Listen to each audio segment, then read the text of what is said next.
Hey guys, tonight we're going to talk about currents and Ohm's law. These are concepts that are going to build on the previous night's knowledge of what electricity is and the flow of electricity. So bear with me. We'll get through this one quickly, and remember, don't have to be an expert, just have an understanding. So first and foremost, probably a great question to ask yourself is what exactly is electricity? And this is what we went over last time. It's remember the flow of electric current, okay? And it's just the movement of an electric charge is what electric current is, and really all we're talking about is the movement of electrons. This is kind of a cool picture here. What you're seeing is the movement of electrons from this tower right here. Alright? And we'll actually show you that tomorrow. So, Ohm's law. This is the law that is going to guide all of this. And Ohm's law says V equals I times R. Of course, none of those probably mean much to you because V is now voltage, not velocity. Please don't get those confused. And it's measured in volts. Current is I, and it's measured in amperes. Resistance is R, and the units are ohms, and they have this weird upside down kind of horseshoe looking thing here, the omega symbol. And then of course our triangles, V is I over R, as you see right here. And we'll come back to that and we'll hit exactly what all those are. So let's go into voltage first. So what is voltage? It's the difference in electrical potential. In other words, goes back to that concept of potential energy. So how much can it actually transfer a charge? Negative charge, keep in mind, wants to move away from other negative charges, just like a positive would move away from a positive. These repulsive forces increase as electrons are closer to one another. In other words, if I have two charges here compared to two charges that are this far apart, this is going to have more potential than this one right here because they're closer, very simply. And voltage provides the energy that pushes, this is a really, really key word, and pulls electrons through a circuit. Because now when we start talking about a circuit, we're talking about, a battery that is kind of connected to, let's say, a light bulb. It doesn't really matter what it is. Terrible drawing there. Okay? And really, this is just the flow of electrons here. In other words, batteries are just a way to push and pull those electrons. And voltage, of course, is measured in volts, like we talked about earlier. Okay, so I mentioned batteries here on this last page because batteries are a really good way to imagine our visually see our voltage. And we know that batteries come in different voltages. We have the classic 1.5 volts that we see, and then all the way up to the Big Daddy 12-volt battery.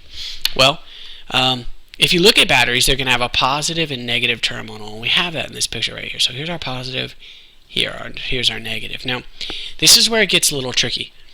Electrons are pushed from the negative, which makes sense because we know electrons have a negative charge, right? So that means they're pushed from this terminal, and they are pulled by the positive. In other words, electrons are leaving here, and electrons are entering here. So that makes sense because, electrons negative, pushed there, pulled here. Now, what doesn't make sense, this is a big but, what we deem as current is in the opposite direction. So it's really weird to think about. Now, if I switch colors here, we'll say that the blue was the movement of my electrons, and we can all of a sudden go here, and now we can say that now the green is going to be my current. That current is actually going in the opposite direction. So blue being my electrons going this way, current going this way. So electrons go negative or positive, whereas current goes positive and negative. We'll talk about why tomorrow. It's actually a really dumb thing that happened in history. Voltage. Once again, basically, let's summarize it all up. Potential electrical difference. The potential energy, I guess you could say, that puts an electron in motion. In other words, it's the push, and it's measured in volts. So how much push does a battery have, you could think? So 1.5 volts would have less push than a 12-volt battery. In other words, these electrons here aren't being pushed as much as the electrons in a 12-volt battery. Now, Current, on the other hand, is related to voltage, but they're not quite the same thing. You can think of current just like current in an ocean or in a river. And we kind of have, you'll use the water analogy a lot, okay?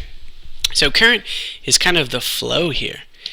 In other words, if I wanted my water to continuously move in this diagram, so if we looked at this one for a second, over time my water levels would just even out, as you can imagine. But if I wanted them to constantly continue to move, or in other words, constantly have a current, right, I just add a pump. And if we think about our circuits, we could think of this as our wire, the pump would be our battery, and then the movement of the water would actually be what we're going to call current. So current is the flow of water molecules. We can say electric current is the flow of an electric charge or electrons. We measure this in amperes. So more amperes equals more current. It's that easy. This is exactly what I was saying over here. Think of our pump just like our battery. We can think of our wire, as our piping, as our wire.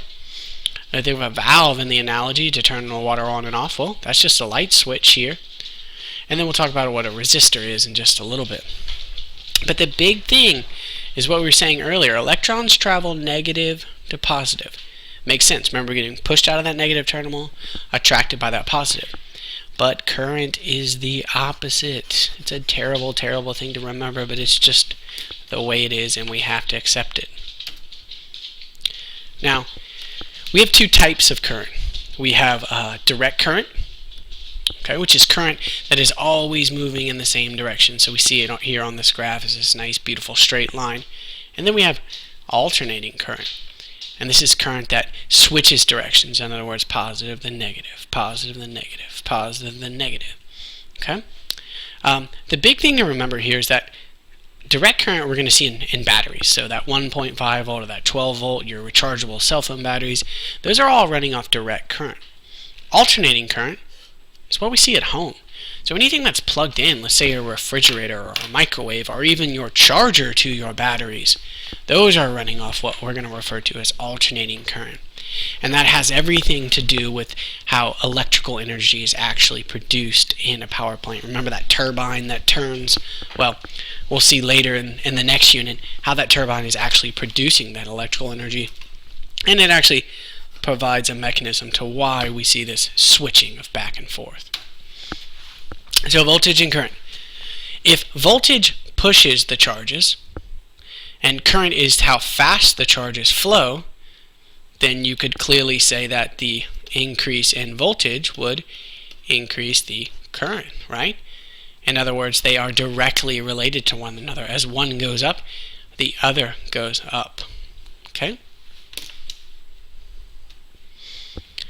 So we'll deal with this tomorrow. This is a really cool thing that will show you the relationship between current, voltage, and resistance.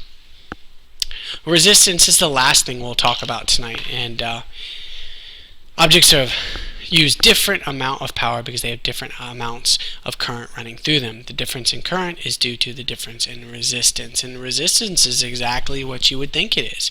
It is an object's ability to resist or oppose the flow of electrons.